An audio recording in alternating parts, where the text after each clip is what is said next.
Bonjour. Dans la précédente vidéo, nous avons vu comment ajouter de nouvelles matières et de nouveaux cours ainsi que de nouveaux lieux dans le logiciel Schedule Manager. Maintenant, nous allons essayer de créer enfin notre premier cours. Nous allons donc, une fois avoir bien rempli les matières et les cours, comme on peut voir ici, nous allons cliquer sur le bouton Créer un cours. Voilà. On a un panneau qui s'affiche, une fenêtre qui s'affiche. Cette fenêtre, donc, elle dépend selon la taille, elle est redimensionnable en fonction de votre logiciel, voilà, selon cette fenêtre, ainsi, voilà. Donc je reviens comme c'était avant.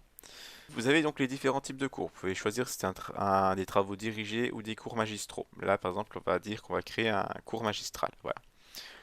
On va choisir donc la matière, donc l'intérêt avant d'avoir rempli les différentes matières et les différents cours.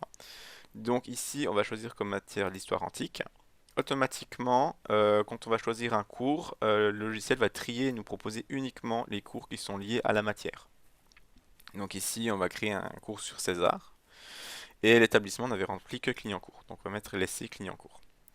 On va maintenant ajouter, alors c'est optionnel, on peut mettre une salle. Sachant comme quoi en fait le logiciel fonctionne avec un système pour éviter les doublons.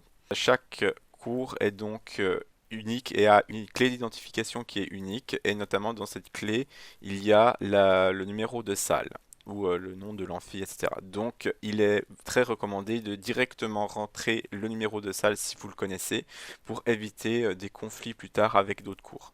Donc là par exemple on va dire que c'est en salle 234. Voilà. On va mettre une durée qui est obligatoire, donc 1 heure, c'est un cours magistral. On va lui donner un horaire, donc par exemple le lundi, on est à 9 heures, donc automatiquement il finira à 10 heures.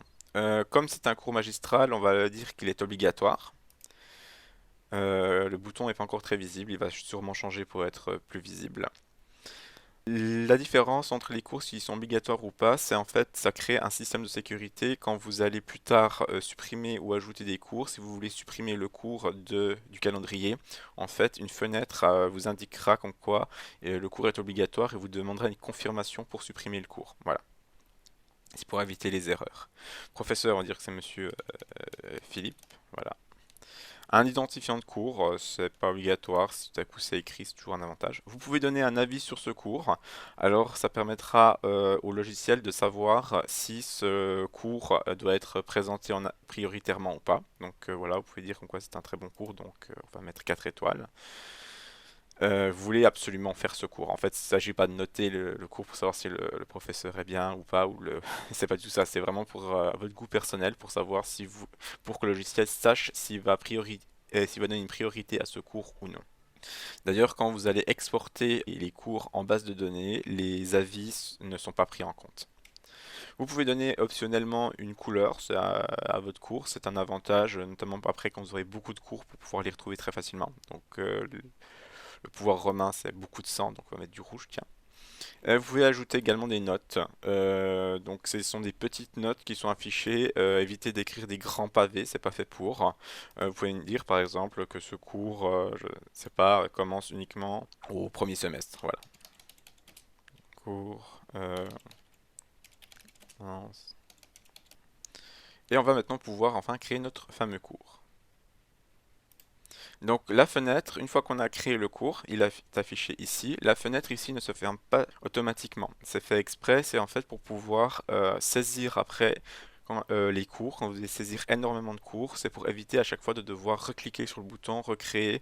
Notamment si des fois certains cours, notamment des TD, où il y a uniquement l'heure ou le numéro de salle qui vont changer, pour éviter à chaque fois de devoir rentrer toutes les informations. Là, vous pouvez aller très rapidement pour pouvoir rentrer et saisir les cours.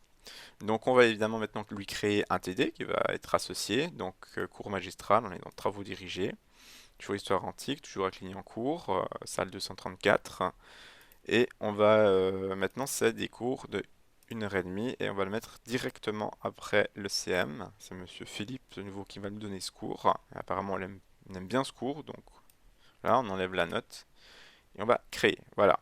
On a créé donc un nouveau TD. Je vais continuer par exemple maintenant avec un cours d'histoire antique. On va mettre Marc-Antoine. Je crée donc un ou deux cours pour montrer. Voilà, c'est aussi Monsieur Philippe qui s'en occupe. Celui-là, il est de 1 heure. On va le mettre le mercredi à 10 heures. Voilà, c'est un cours magistral. On est moins fan de ce cours, on préfère César. Et voilà, donc on va aussi créer ce cours. Voilà. Et voilà, nous avons maintenant créé plusieurs cours. Nous leur avons donné un avis. Et comme vous voyez, je peux déplacer ici. Les différentes cartes vont automatiquement s'afficher différemment en fonction de la taille que vous donnez à cet espace.